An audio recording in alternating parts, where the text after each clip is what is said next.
নমস্কার, আবারও সুজাতা রান্নাঘরে দারুণ একটা রেসিপি নিয়ে আপনাদের সামনে হাজির হয়েছি। আজকের আমি রান্না করব শঙ্কর মাছের কষা। এই শঙ্কর মাছ বাজার থেকে নিয়ে এসছে। এই শঙ্কর মাছটার ওজন হচ্ছে গিয়ে 25 কেজি। ওখান থেকে মাছটা কিনে এনেছে, কেটে নিয়ে এসছে। ওখান থেকে কেটে নিয়ে এসে আমি এখানে ভালো করে পরিষ্কার করে ধুয়ে নিয়েছি মাছটা। তো মাছটা রান্না করার জন্য এখানে আমি নিয়েছি কয়েকটা শুকনো লঙ্কা নিয়েছি, বেটে দেবো। আর এখানে নিয়েছি 15-20 গ্রাম মতন আদা রসুন নিয়েছি। একটা টমেটো নিয়েছি, রসুন নিয়েছি এখানটা 1 পিস। আর এই যে হলুদ গুঁড়ো, তেল, লবণ প্রয়োজন মতন দেবো। আপনারা পুরো ভিডিওটা দেখুন, আপনাদেরও ভালো লাগবে। এখন আমি মশলাটা করে নেব। প্রথমে শিলনোড়াতে, এই যে শিলনোড়াতে মশলাটা করে নেব। আমি আদা রসুনটা বেটে নিচ্ছি একসাথে।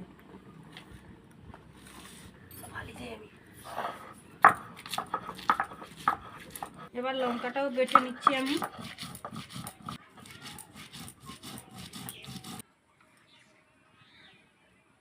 কড়াইটা বসিয়ে দিয়েছি, এবার কিছুটা তেল দিয়ে দিচ্ছি তরকারিটা রান্না করার জন্য।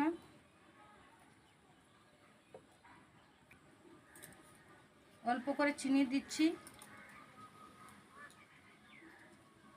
দিয়ে দেবো 2টো শুকনো লঙ্কা, অল্প চিনি, জিরা দিয়ে দিচ্ছি।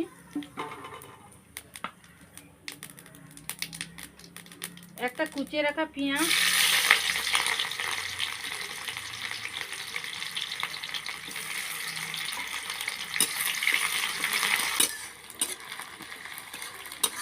পেঁয়াজটা লাল লাল করে ভাজা হয়ে গেছে। এবার আমি আদা রসুনের বাটাটাও দিয়ে দিচ্ছি।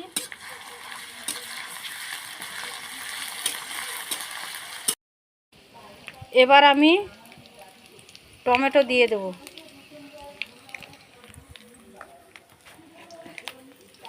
এবার আমি কুচে রাখা টমেটোটাও দিয়ে দিচ্ছি।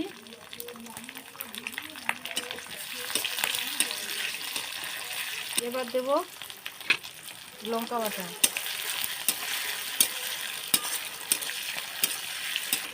দিয়ে দেবো 2 চামচ হলুদের গুঁড়ো,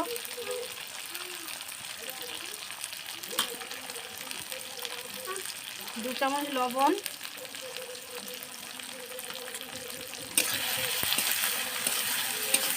মশলাটা মেশানোর জন্য আমি অল্প একটু জল দিয়ে দিচ্ছি।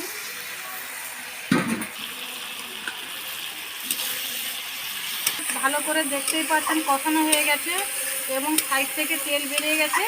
এবার আমি মাছটা দিয়ে দেবো।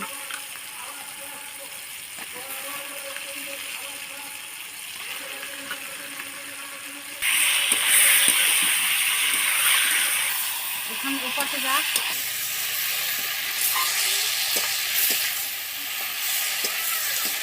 এই মাংস থেকেও ভালো লাগে, মাংস রেখে এই মাছটা খেতে হবে, মানে এত সুন্দর এই মাছের টেস্ট।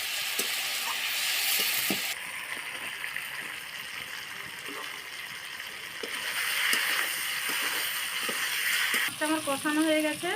এবার আমি জল দিয়ে দেবো, অল্প জল দেবো।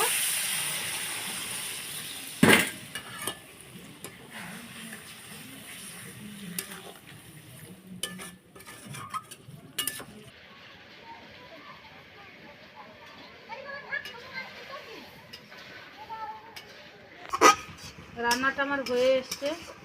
এবার গুঁড়ো গরম মশলা দিয়ে আমি নামিয়ে নেব।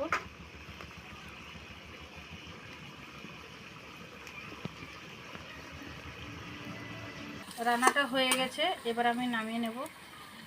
তবে আমি শঙ্কর মাছের কষা রান্না করলাম। আপনাদের দেখে কেমন লাগলো লাইক কমেন্ট শেয়ার করবেন।